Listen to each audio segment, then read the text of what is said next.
অনুমতি ছাড়া চট্টগ্রাম বন্দরের জলসীমানায় প্রবেশ করায় পানামার পতাকাবাহী একটি জাহাজকে 10 লাখ টাকা জরিমানা করেছে বন্দর কর্তৃপক্ষ। এ বিষয়ে বন্দর কর্তৃপক্ষ জানায়, ভিয়েতনামের মালিকানাধীন এমটি ডলফিন 19 নামের একটি জাহাজ পাকিস্তানের করাচি বন্দর থেকে সোমবার মধ্যরাতে চট্টগ্রাম বন্দরের জলসীমানায় ঢুকে পড়ে।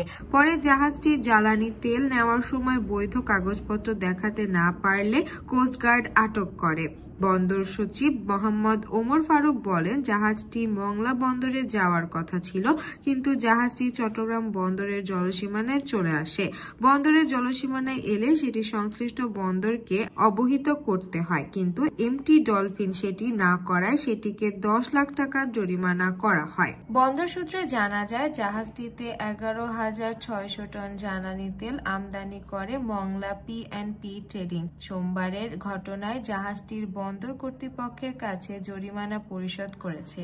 এরপরই বন্দরের ছাড়পত্র নিয়ে মঙ্গলবার রাতে মংলার উদ্দেশ্যে রওনা হয়।